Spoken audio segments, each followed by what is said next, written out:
My wealthy aunt bequeathed me everything, a sprawling estate into $1 million. Then, my parents, who deserted me a decade and a half earlier, unexpectedly appeared at the will reading, declaring, "We're your legal guardians." A smug grin played on their lips, yet the moment my attorney walked in, their faces drained of color. "My name is Elaine, I'm 28, and just yesterday, my life changed as I became a millionaire. My Aunt Vivian had left me her entire estate, $2 million, her grand Victorian mansion, and all her company shares." I was still reeling from my aunt's passing when they made their entrance. My biological parents, the very same ones who had abandoned me 15 years prior, without a word smiled as if no time had elapsed. "We are your legal guardians," my mother sweetly declared. But when my lawyer stepped inside, their expressions instantly went ghostly pale. Before we dive into this wild story, let me know where you're watching from in the comments. Hit that like button if you've ever had to deal with difficult family members, and subscribe to join our storytelling community. I remember a time when my life felt ordinary until I turned 13. I resided in a modest 2-bedroom apartment with parents who seemingly adored me. Dad worked as a sales manager at a local car dealership, and Mom taught 3rd grade at the nearby elementary school. We weren't wealthy, but we had plenty. Friday movie nights with microwave popcorn, summer camping trips in our second-hand tent, Christmas mornings filled with hot chocolate and cinnamon rolls. But there were warning signs I was too young to discern. The hushed arguments behind closed doors grew more frequent. The mysterious phone calls my father took outside. The increasing number of overtime shifts that left him coming home reeking of cigarettes and alcohol instead of car polish. My father had always enjoyed an occasional poker game with friends. It seemed innocent at first, then his friendly games escalated into weekend trips to Atlantic City. I overheard my mother crying one night, pleading with him to stop before we lost everything. He promised he would. But promises were like loose change to my father, easily spent and quickly forgotten. Mom changed too, her bright smiles faded, she called in sick more often, spending days in bed with the curtains drawn, the refrigerator emptied, and when I inquired about groceries, she'd snap at me to make do with what we had. Some days she would gaze at me as if trying to memorize my face, then burst into tears and lock herself in the bathroom. I tried to be perfect. I maintained high grades, cleaned the apartment without being asked, and never complained about wearing the same clothes until they were threadbare. I thought if I could just be good enough, everything would revert to normal. The day they departed remains etched into my memory with painful clarity. It was a Tuesday in October, unusually chilly for early fall. I woke up late because Mom hadn't come to rouse me for school. The apartment immediately felt different, too quiet, too empty. Their bedroom door stood ajar, which was odd because Mom always kept it closed on her bad days. The closet doors gaped open, too. Half the hangers were empty, their dresser drawers were pulled out, only a few forgotten socks remaining. On the kitchen counter, I found a single-page note in my mother's handwriting. "Elaine, we can't do this anymore. Your Aunt Vivian will take care of you. We are sorry," just like that. 13 years reduced to 16 words. I called my mother's cell phone repeatedly. Each unanswered ring made my chest tighter. I tried my father's number, but it had already been disconnected. I searched for address books, emergency contacts, anything that might help me understand what was happening. I had met Aunt Vivian only twice before. She was my father's older sister, a stern businesswoman who lived in a different state. She never married, never had children, and according to my parents, never approved of their lifestyle. I had no way to contact her, and no idea if she even knew what my parents had done. I spent that night alone, afraid to tell anyone what had happened. What if they put me in foster care? What if my parents came back and I was gone? I survived on cereal and cried myself to sleep on the living room couch, waiting by the phone. On the second day, our landlord knocked, demanding the overdue rent. When I told him my parents were away, he eyed me suspiciously and mentioned something about calling social services. On the third day, I finally called my school counselor, who immediately involved Child Protective Services. The social worker who came, Miss Dawson, had kind eyes and a voice that reminded me of warm blankets. She made calls, pulled strings, and somehow located Aunt Vivian. "Your niece has been abandoned," I heard Miss Dawson say into the phone. "The alternatives are foster care or..." There was a long pause. I understand it's sudden, but she has no one else. Another pause. "Tomorrow morning would be best. She cannot stay in the apartment alone another night." Aunt Vivian arrived the next day in a sleek black car that looked out of place in our neighborhood. She wore a charcoal gray suit and pearls, her silver hair pulled into a tight bun. Her expression when she saw me was not one of joy or even pity. It was determination mixed with resignation. "Pack what you can carry," she instructed. Her voice clipped but not unkind. "The rest can be shipped later." The social workers handled the the paperwork while I filled a single suitcase with clothes and stuffed my backpack with photo albums and my favorite books. I left behind my childhood bedroom with glow-in-the-dark stars still stuck to the ceiling.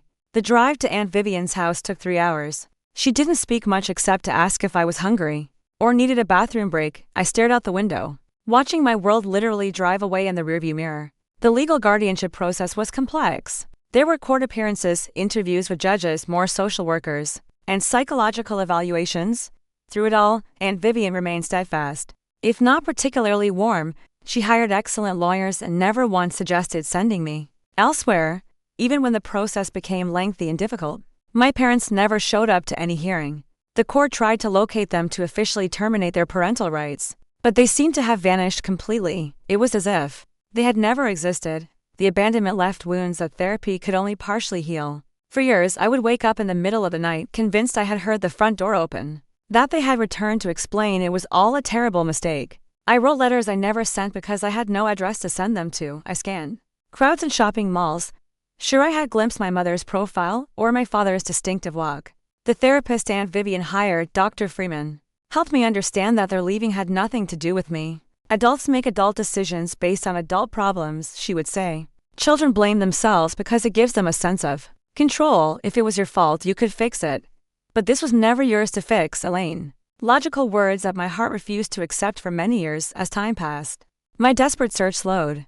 By my 18th birthday, I had stopped looking back every time someone called my name in public places. By 20, I had stopped drafting imaginary conversations for our reunion. By 25, I had accepted that the parents I knew were effectively gone forever.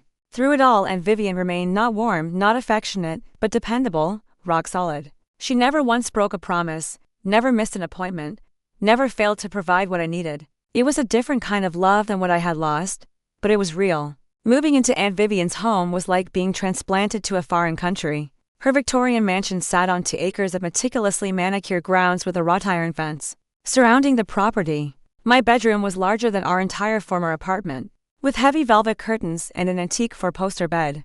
That made me feel like I had stepped into a period drama. The rules were numerous and strictly enforced. Breakfast at 7 sharp. Beds made before leaving for school. No shoes on the hardwood floors. Piano practice for 1 hour daily, whether I showed talent or not. Homework completed at the desk, not on beds or couches. Dinner conversation must include at least 1 current event topic and 1 personal achievement. No television on weeknights. I broke every rule in the first month, testing boundaries, perhaps subconsciously hoping to be sent away before I could be abandoned again. But Aunt Vivian never threatened to get rid of me. Instead, each infraction came with logical consequences. Late to breakfast, no breakfast, and a reminder that the kitchen closed at 7:30. Homework incomplete.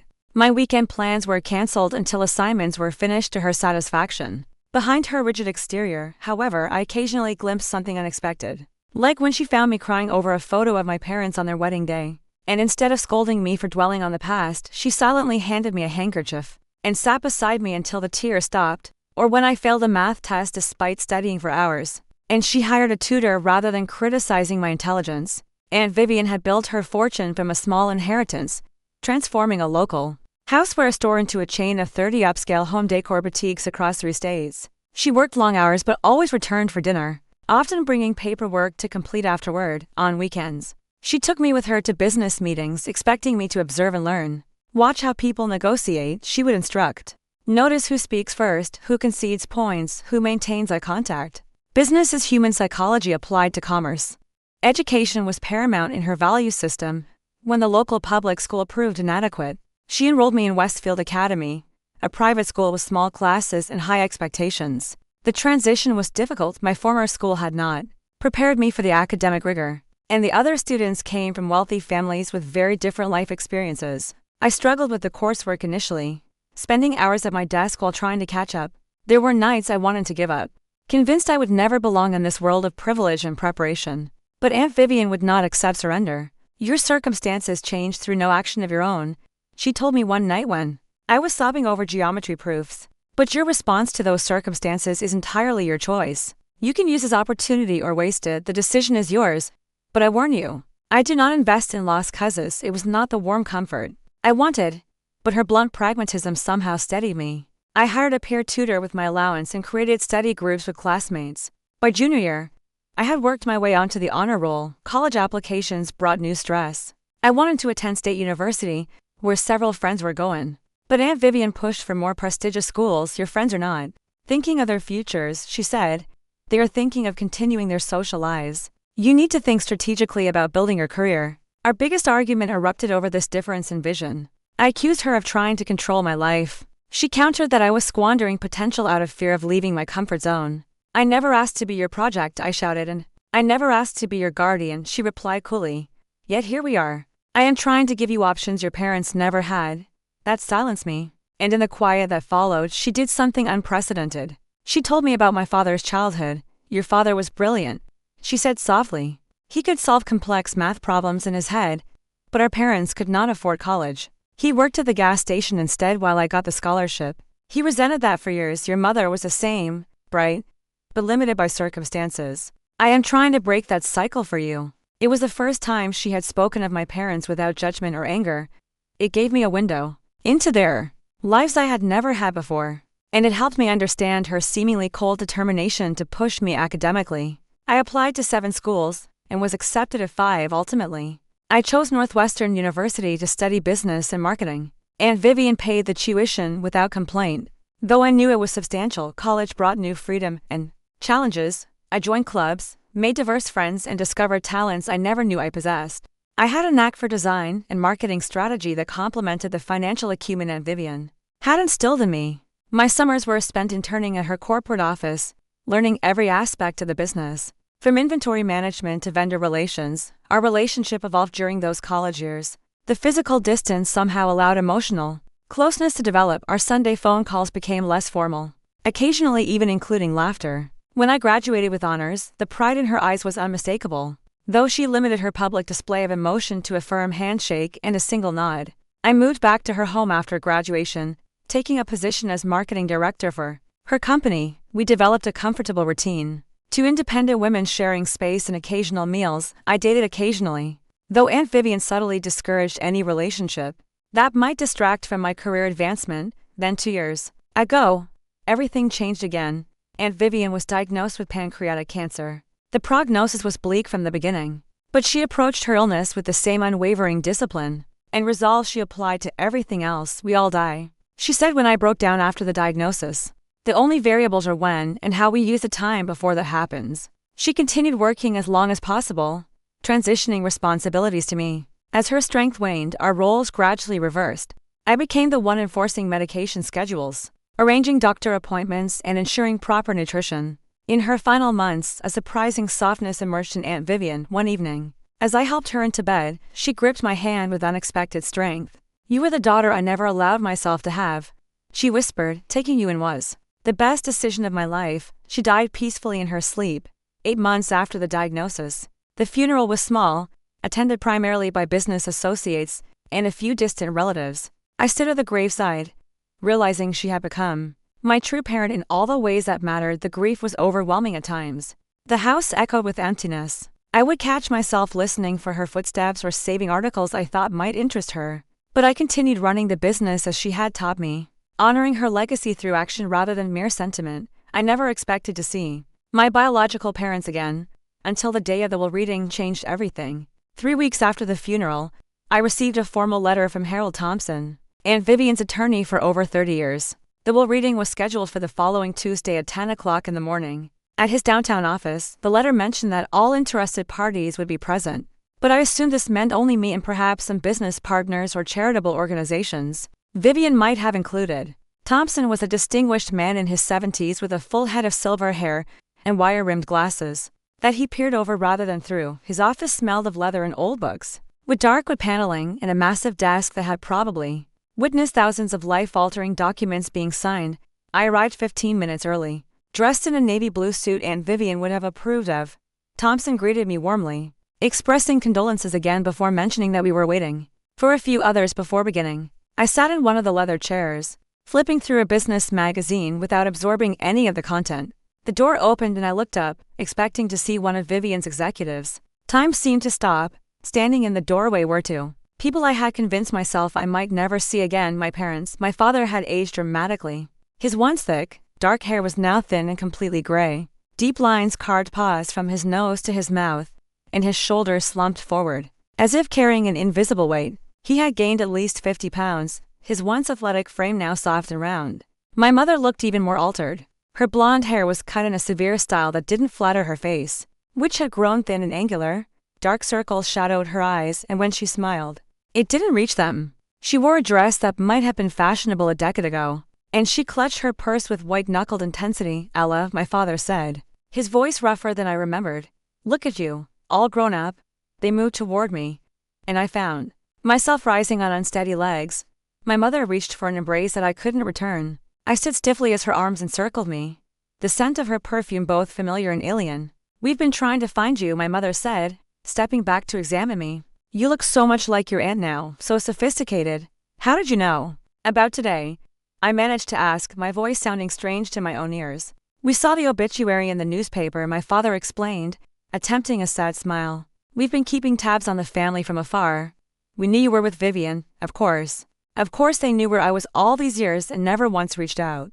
The room seemed to tilt slightly. "Please sit down," Thompson interjected, gesturing to the chairs. "We have one more person joining us before we begin." An older woman I recognized as Vivian's housekeeper, Mrs. Bentley, entered the room. She had worked for Aunt Vivian for over 20 years, and had been kind to me in her reserved way. She nodded at me sympathetically before taking a seat near the window, as far from my parents as possible.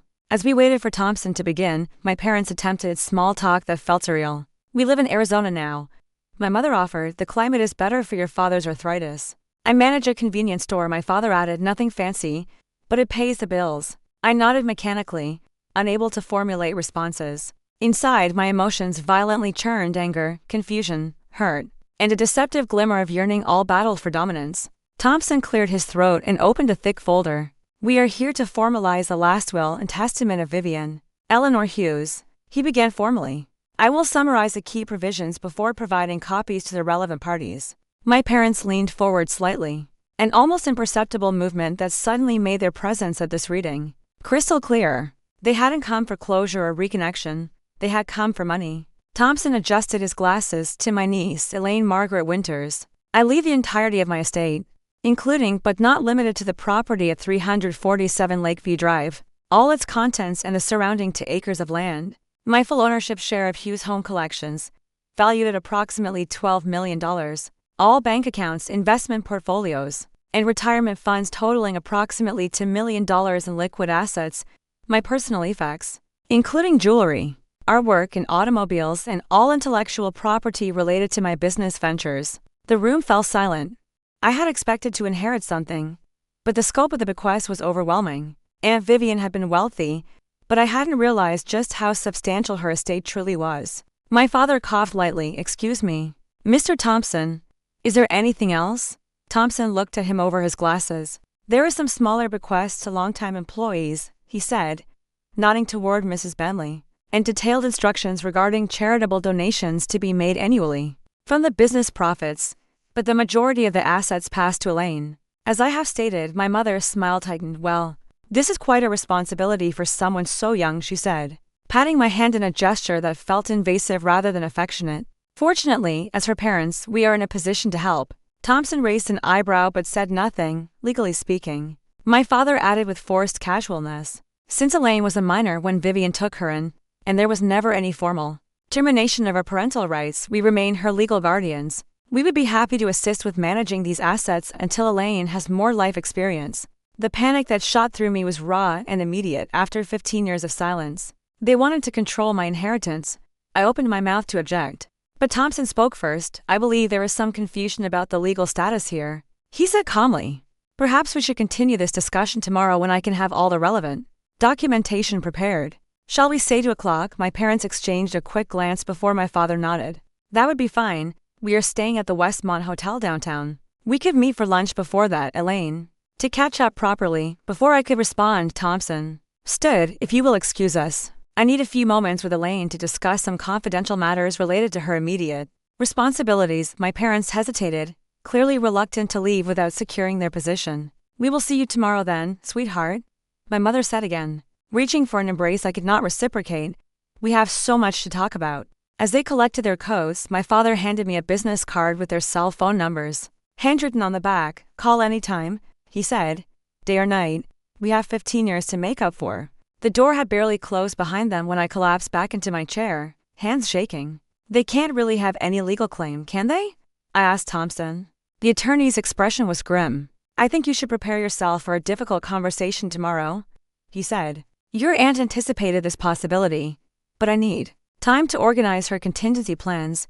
Mrs. Bentley approached before leaving, squeezing my shoulder gently. "Your aunt was a wise woman," she said quietly. "Trust that she would never leave you unprotected." I left the office feeling disoriented, ignoring 3 calls from my mother before I even reached my car. The childhood fantasy of my parents' return had finally come true, but instead of joy, all I felt was dread despite my better judgment. I agreed to meet my parents for dinner that evening. Thompson had advised waiting until our meeting the following day, but a part of me needed answers only they could provide. I chose a public restaurant, an upscale Italian place Aunt Vivian had favored for business meetings. They were already seated when I arrived, my father standing to pull out my chair with exaggerated courtesy. My mother had applied fresh makeup and styled her hair, looking more like the woman in my memories. "We ordered a bottle of Pinot Noir," my father said. "I remember your mother always enjoyed it." "I don't drink wine," I replied, requesting water instead. It was a small boundary to establish, but it felt important to make clear I was not the child they had left behind. Awkward small talk dominated the first 20 minutes. They asked about my education, my job, my friends. I provided minimal answers, while studying their faces for glimpses of the parents I had once loved. "We owe you an explanation," my mother finally said, reaching for my hand across the table. I kept mine firmly around my water glass. "What we did was wrong, we know that. We were in a terrible place," my father continued. "I had gambling debts that dangerous people were collecting on. Your mother was suffering from severe depression. We convinced ourselves you would be better off with Vivian. She had money, stability." My mother added, "We had nothing to offer but dysfunction. You had yourselves," I said quietly. "That's all I wanted." My father looked down at his plate. "I got help for my addiction. Been clean for 8 years now. Your mother found the right medication eventually. We've built a modest but stable life. We thought about reaching out so many times," my mother said, tears welling. "But we were ashamed, and as more time passed, it got harder to know how to bridge that gap." "You said you knew I was with Aunt Vivian," I said. "How?" They exchanged a glance before my father answered. "We called social services about 6 months. After we left, they confirmed you were with family and doing well. We checked every few years after that." The idea that they had made these periodic inquiries while never attempting actual contact made my stomach churn. They had eased their consciences just enough to move on with their lives. "We've regretted our decision every day," my mother insisted, a tear sliding down her cheek. "Seeing you now, successful and beautiful, it breaks my heart that we missed watching you grow up." The waiter delivered our entrees, creating a brief reprieve from the emotional tension. When he departed, my father shifted the conversation. "Vivian did well by you," he said, twirling pasta on his fork. "Better than we could have. And now she has left you set for life. The house alone must be worth $2 million in today's market." My mother added casually, "Plus the business, it's overwhelming for someone your age." "I've been helping run the business for years," I stated flatly. "Of course you have," my father said soothingly. "But there's a difference between helping and having full responsibility. The legal issues alone can be daunting, not to mention tax implications," my mother chimed in. "Estate taxes can be crippling without proper guidance." I watched them carefully, noting how they alternated between emotional appeals and financial concerns. The pattern was becoming clear. "We could help you," my father offered. "We've had our struggles, but we've learned a lot about financial management the hard way." "That's an interesting perspective from someone who abandoned his family over gambling debts," I observed. My father flinched but recovered quickly. "Those experiences taught me valuable lessons. I know all the pitfalls to avoid now." My mother leaned forward. "We have a modest condo in Phoenix with a second mortgage. Medical bills have been difficult. Your father's arthritis treatment isn't fully covered by insurance." "What exactly are you asking for?" I said bluntly. They looked startled by my directness, another reminder that they were interacting with an adult, not the child they had left. "We're not asking for anything," my father said unconvincingly.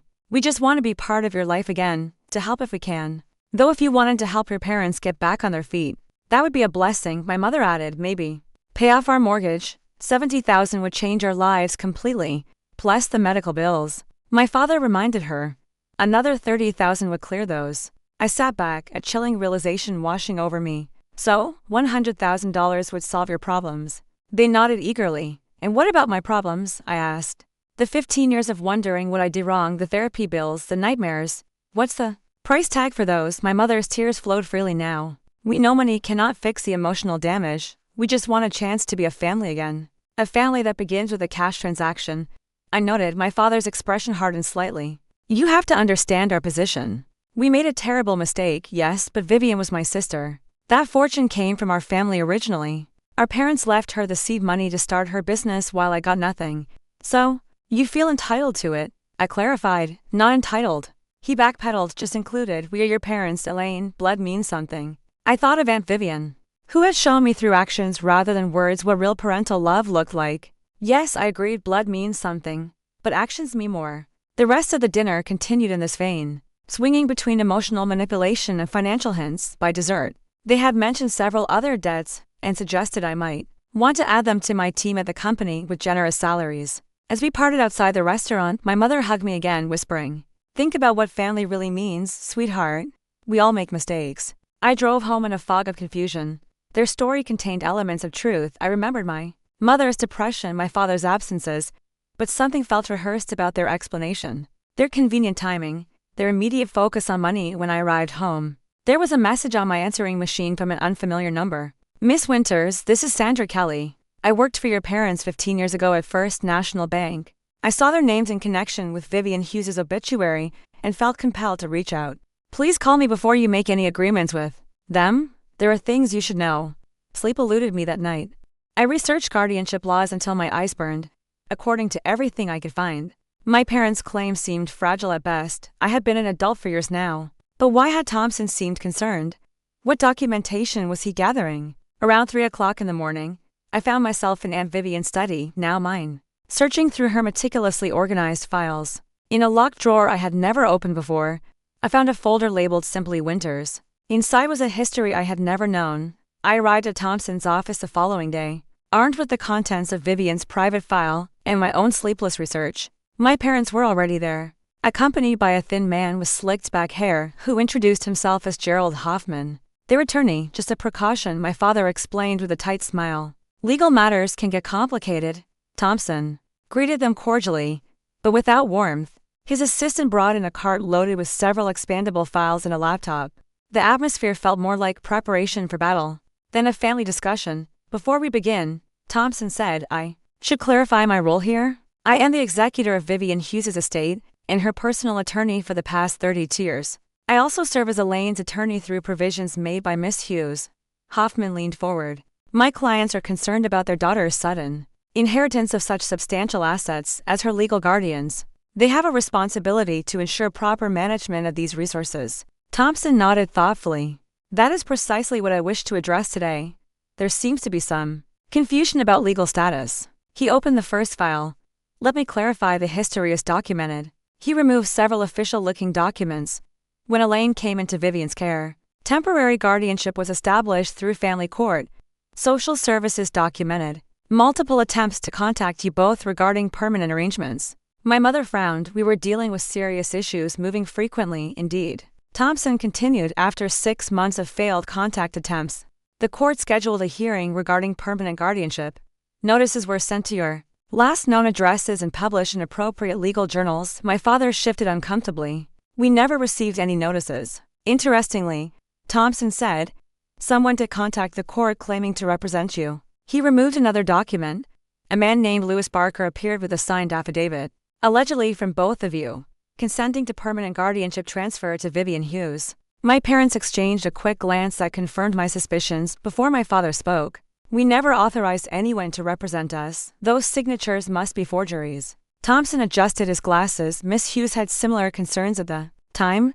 She hired a private investigator to locate you and confirm your intentions directly." He opened another file containing reports with photographs. The investigator documented Mr. Winters' activities at various casinos in Nevada during this period. He also photographed Mrs. Winters working as a cocktail waitress in the same establishments. When approached about Elaine's situation, you both explicitly confirmed your desire to terminate parental responsibilities. The color drained from my mother's face. My father's jaw tightened. Furthermore, Thompson continued relentlessly, the investigator documented a payment of $15.00 from Louis Barker to Mr. Winters the day after those affidavits were signed. That was an unrelated business transaction, my father protested weakly. Thompson ignored the interruption. Miss Hughes continued annual investigations to monitor your situations and determine if reconnection would be beneficial for Elaine. I have reports spanning 15 years documenting continued gambling activity, multiple evictions, job terminations, and several incidents involving collection agencies. He turned to another section. Particularly noteworthy are these documented attempts by Mrs. Winters to contact Elaine when she turned 18. He pushed a report toward me. 3 occasions when Mrs. Winters called Vivian's home but hung up without speaking. And this email sent to Elaine's college account, but never opened, due to incorrect addressing. I stared at the evidence of these half-hearted attempts at contact, feeling a strange mix of pain and vindication. Most significantly, Thompson said, removing a sealed envelope, Vivian left this letter to be opened in exactly this circumstance. He handed it to me. The envelope bore my name and Aunt Vivian's precise handwriting. Perhaps you would like to read it privately, Thompson suggested. I shook my head and broke the seal, unfolding several pages covered in familiar script. My dearest Elaine, I read aloud, my voice steadier than I expected. If you are reading this, it means I have passed on and your parents have suddenly reappeared in your life. This is not a coincidence. Over the years, I have documented multiple instances where they attempted to extract money from me using you as leverage. My mother made a small sound of protest, but I continued reading. 6 months after you came to live with me, your father contacted me demanding $50,000 in exchange for not challenging the guardianship arrangement. I paid it against my better judgment, fearing a custody battle would traumatize you further. He returned 3 years later asking for more, claiming gambling debts had put his life in danger. I refused and instead hired security for our home. I looked up briefly to see my father staring at the floor. When you turned 16, your mother called, claiming she had cancer and needed treatment money. My investigator confirmed this was untrue. When you received your college acceptance, they somehow obtained your email address and requested tuition money for a fresh start, to rebuild their relationship with you. I blocked these communications to protect you from their manipulation. Tears blurred my vision, but I forced myself to continue. I have never told you these things because I wanted you to heal without additional betrayal. I hoped they would eventually seek help and become the parents you deserved. That has not happened. Now they will likely attempt to access your inheritance through guilt, legal threats, or emotional manipulation. The room was completely silent as I turned to the final page. Thompson has all necessary documentation to protect you legally. The guardianship was converted to legal adoption when you were 16. Though I kept my surname and did not change yours, hoping someday reconciliation might be possible. You have been legally my daughter since then, and they have no claim to you or your inheritance. I had to pause, processing this revelation. Aunt Vivian had adopted me. I had never known. Whatever you decide regarding a relationship with your biological parents must be your choice, but please protect yourself financially. Blood relation does not entitle anyone to the rewards of our hard work or justify their past neglect. Remember that family is built through consistent care and sacrifice, not DNA. I am proud of the woman you have become. Trust your judgment. All my love, Vivian. I carefully refolded the letter. Emotions too complex to name flooded through me. Thompson cleared his throat. I have the adoption papers here, legally binding and properly executed through family court. I also have documentation of the multiple financial solicitations mentioned in the letter. He turned to my stunned parents. Additionally, Miss Hughes included a specific clause in her will that any legal challenge to these arrangements would result in the entire estate transferring to a charitable foundation for abandoned children. There would be nothing left for anyone to claim. Their attorney, looking increasingly uncomfortable, leaned over to whisper something to my father. We had no idea about any adoption, my father said, his voice hollow. We were told temporary. Guardianship only. By whom? Thompson asked pointedly. By social services, my mother insisted. All communications are documented in these files, Thompson countered, patting a thick folder, including your signed consent forms. My father's face darkened with anger. This is ridiculous. You paid us off and stole our daughter, I believe. The security cameras in this office are recording that outburst, Thompson noted calmly, which directly contradicts your previous statement about forgery, and could constitute admission of accepting payment to transfer parental rights. My father stood abruptly. This is not over. We have rights, Dad, I said, the word feeling strange in my mouth after so many years. I found Vivian's file last night. I know about the other families, too. His expression faltered. What other families? The Petersons in Colorado, the Galinskas in Oregon. 3 other families you approached, claiming to be relatives of recently deceased wealthy individuals. It seems abandoning children and then trying to cash in on their inheritances has been your pattern for quite some time. My mother began to cry in earnest now. That's not true, we made mistakes with you. But we would never, I interrupted. Suddenly, exhausted by their performance, Vivian documented everything. She even has recordings of your phone calls demanding money. Did you really think she would leave me unprotected? My father's rage shifted to calculation. Listen, Elaine, there has been a terrible misunderstanding. We can work this out as a family. No need for attorneys and accusations. I think we are done here, I said, standing. Thompson, is there anything else legally required of me today? No, he answered. The estate transfers to you cleanly. Your parents have no legal standing to challenge the will or the adoption. Then I would like them to leave. Elaine, please, my mother begged, just give us a chance to explain. 15 years. I said quietly. You had 15 years to explain. Instead, you waited until there was money involved. That tells me everything I need to know. Thompson pressed a button on his desk and two security officers appeared at the door. These gentlemen will escort you out, he informed my parents. Any further contact with Miss Winters should be directed through my office. You cannot do this. My father shouted, his face contorting. She is our daughter. No, I corrected him. I was your daughter. Now I am Vivian's. And she taught me to recognize value beyond price tags. As security led them toward the elevator, my mother turned back. This is not who we raised you to be. We gave you life, I replied, and Vivian gave me everything else, including protection from people who see relationships as transactions. After they had gone, I collapsed into a chair, emotional exhaustion overtaking me. Thompson sat beside me rather than behind his imposing desk. You should know, he said gently, that I am also your godfather. Vivian asked me to accept that role when she adopted you. I promised her I would continue looking out for your interests after she was gone. This unexpected connection to Aunt Vivian brought fresh tears. Why did she never tell me about the adoption? She worried you might feel she was trying to replace your parents, rather than simply protecting you legally. She wanted you to form your own opinions about family without her influence. She influenced me more than anyone, I admitted, just by being consistent when no one else was. Thompson nodded. We can file restraining orders if you wish. Given their financial motives and history, a judge would likely approve them. Yes, I decided. I think that would be best. As I left his office, I felt both drained and strangely liberated. The fantasy of my parents' return that had haunted me for years had finally played out, nothing like my childhood dreams, but exactly as Aunt Vivian had anticipated. She had protected me one final time, despite the restraining order being filed. My parents appeared at Aunt Vivian's house, now my house, that evening. I saw their rental car pull into the driveway as I was preparing dinner. For a moment, I considered not answering the door, but a strange calm had settled over me since the meeting with Thompson. I needed this final confrontation. They rang the doorbell repeatedly until I opened the door, but remained on the threshold, blocking their entry. You cannot be here, I said firmly. A restraining order has been filed. We are still your parents, my father shouted, his earlier polish completely abandoned. You owe us the decency of a conversation without lawyers and security guards. I owe you nothing, I replied evenly. But I will give you 5 minutes to say whatever you came to say. Then you need to leave before I call the police. My mother pushed past me into the foyer, her eyes darting around to assess the home's interior.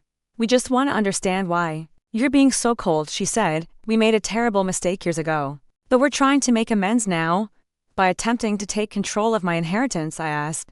That's an interesting approach to making amends. My father followed her inside despite my objection. That woman poisoned you against us, he spat. Vivian always resented me. She used you to hurt me. Vivian saved me, I corrected. She gave me stability, education, and self-respect. She taught me that love is shown through actions, not just words. We loved you, my mother insisted. We were sick. Depression is a real illness. Your father's gambling was an addiction. We needed help, not judgment. I was 13 years old, I reminded her, my voice finally breaking. I needed parents, not excuses. Do you have any idea what it was like to wake up and find you both gone, to wait by the phone for days, hoping you would call, to search the apartment for clues about where you had gone? My father looked away. Unable to meet my gaze, I checked the mailbox every day for months, I continued. Years of suppressed words finally pouring out. I kept thinking you would at least send a birthday card or Christmas present, some sign that you remembered I existed. We thought about you every day, my mother said, tears streaming down her face. Thoughts without actions are meaningless, I replied. Vivian never once told me she loved me. Not a single time in 15 years. But she showed up every day, for doctor appointments and school plays and nightmares and college applications. She built trust through consistency. We are here now, my father said, his tone softening to the salesman's pitch I remembered from childhood. We can build a relationship going forward, support each other as a family. You are here now because Vivian died wealthy, I stated flatly. If she had died poor, would you have bothered to find me? Their silence was answer enough. Thompson showed me the private investigator reports, I said. You knew where I was for 15 years. You chose not to contact me until there was financial incentive. That's not fair. My mother protested. We were ashamed. We didn't know how to face you after what we had done. Yet you found the courage immediately after learning about a multi-million-dollar inheritance. I observed. Interesting timing. My father's face hardened again. You have no idea what we've been through. Living in poverty, while my sister enjoyed wealth that should have been shared with our entire family. Vivian built that wealth herself, I countered. She worked 16-hour days for decades. What exactly did you contribute to deserve a share? I'm her brother, he shouted. And your father. Biology is not an entitlement program, I said. Aunt Vivian's pragmatic influence evident in my response. You cannot abandon your responsibilities for 15 years and then show up expecting rewards. My mother collapsed onto an antique chair, sobbing dramatically. How did you become so heartless? This is not how we raised you. You didn't raise me, I reminded her. You left before the job was done, Vivian finished it. Security lights flashed outside as a patrol car pulled into the driveway. I had asked Thompson to arrange periodic checks on the house, anticipating this confrontation. That will be the police. I informed them. You should leave now. This is not over, my father threatened, grabbing my arm. You think you've won, but we can make your life very difficult. We can tell stories about that woman that would tarnish her precious reputation. I pulled away from his grasp. Every threat you make is being recorded, I said, pointing to the security camera in the corner of the foyer. Vivian installed them years ago after your first attempt to extort money from her. His face paled as he realized the implications. Anything he said or did now could potentially be used against him in court. Come on, he muttered to my mother. She's not worth the trouble. Those words, dismissing me as a mere inconvenience, rather than a daughter they had genuinely missed, confirmed everything. This had never been about reconciliation. It had always been about money. As they walked toward the door, my mother turned back. You will regret this when you are alone with nothing but money to comfort you. Family is everything. I agree, I said. Vivian was my family. You were merely biological donors who failed to follow through on your commitments after they left. I watched through the window as a police officer stopped them in the driveway. There was a brief, tense conversation before they drove away. I sank to the floor, adrenaline draining away. For 15 years, I had carried a wound that never fully healed, hoping someday for an explanation that would make sense of their abandonment. Now I had my answer, and while it brought pain, it also brought clarity. Thompson called an hour later to check on me. They've been officially served with the restraining order, he informed me. They cannot legally come within 500 feet of you, or contact you directly. They said it wasn't over. I told him that they could cause problems, empty threats. He assured me the documentation we have would make any legal challenge futile and potentially criminally liable. For them, they were paid to give up custody, and then tried to extract more money repeatedly. No court would look favorably on the history after we hung up. I wandered through Aunt Vivian's house, seeing it with new eyes, the formal dining room where she had taught me proper table manners, the study where we had reviewed business reports together, the garden where she had occasionally joined me for morning coffee in comfortable silence. In her bedroom, which I had not entered since her death, I found a small wooden box on her nightstand that I had never noticed before. Inside was a collection of items that stunned me: report cards, school photos, newspaper clippings of academic awards I had received, even the program from my college graduation with my name highlighted. Beneath these mementos was another sealed envelope with my name on it. Unlike the formal letter Thompson had presented, this note was written on personal stationery. Elaine, it began simply, I have never been skilled at expressing emotions. My generation and upbringing discouraged such displays, but as I face my mortality, I find myself regretting this limitation. So let me state plainly what should have been said years ago. I love you, not out of obligation or duty, but because of who you are. Your resilience, intelligence, and capacity for kindness, despite early betrayal, have been my life's greatest joy to witness. I did not give you life, but watching you live it has been my privilege. The legal adoption papers were signed years ago, not for your protection, but for my peace of mind. I wanted the world to know you were my daughter in every way that matters. Be well, be wise, be happy, Mom. That final word, never spoken between us in life, broke something open inside me. I wept that night, not for the parents who had returned with selfish motives, but for the one who had never claimed the title yet had earned it completely. 6 months have passed since that final confrontation with my biological parents. According to Thompson, they returned to Arizona after making one unsuccessful attempt to contact the local newspaper with revelations about Aunt Vivian. The editor, a longtime friend of Vivian's, had immediately called Thompson instead. The house feels like mine now. I have repainted some rooms, rearranged furniture, and added touches that reflect my own taste while honoring Vivian's elegant sensibilities. The formal dining room now doubles as my home office, with large monitors sitting somewhat out of place on the antique mahogany table. Where Vivian once hosted business dinners, the business continues to thrive under my leadership. I have implemented some modernization strategies Vivian had resisted, particularly in online marketing and inventory management. Our web presence has expanded significantly, and we have opened to new locations. The employees who knew and respected Vivian have transferred that loyalty to me, many expressing that they see her influence in my management style. Perhaps the most meaningful project has been establishing the Vivian Hughes Foundation for Family Reconnection. Using a portion of the inheritance, I created a nonprofit organization that supports children who have experienced abandonment or family separation. We provide therapy, educational opportunities, and transitional housing for young adults aging out of foster care through the foundation. I have met others with stories similar to mine. Some found reconciliation with their biological families. Others created chosen families from friends and mentors. Each journey is unique, but the common thread is a human need for stable, consistent relationships. My own therapy has continued, now focused less on the original abandonment and more on processing the complex emotions raised by my parents. Return and true motivations. Dr. Freeman has helped me understand that closure sometimes comes in unexpected forms. The fantasy of reconciliation often serves a purpose in the healing process, she explained during a recent session, but the reality rarely matches the fantasy. Sometimes the greatest growth comes from accepting what cannot be fixed and building something new instead. 3 months ago, I received a letter from my mother. Unlike their previous communications, this one contained no requests or demands, just a simple acknowledgement of wrongdoing and an expression of regret that seemed, for once, genuine. I have not responded yet. I may never do so. The letter sits in my desk drawer, neither rejected nor embraced, while I consider what, if anything, I want from that connection. I have found unexpected comfort in relationships I have previously taken for granted. Mrs. Bentley, Vivian's housekeeper, still comes twice weekly. She has slowly shared stories about Vivian from before I arrived, painting a fuller picture of the woman who became my true mother. She was terrified when you first came. Mrs. Bentley confided recently she had never wanted children, never thought she had the temperament for motherhood. The first night after you arrived, I found her in the kitchen at 3 o'clock in the morning researching child development books online. These glimpses into Vivian's private concerns and efforts touched me deeply. She had taken on a responsibility she never sought, but fulfilled it with characteristic diligence and commitment. Thompson has become a regular presence in my life, as well, joining me for dinner monthly and offering guidance on both business and personal matters. As my godfather, he has embraced a more avuncular role than his previously formal demeanor suggested possible.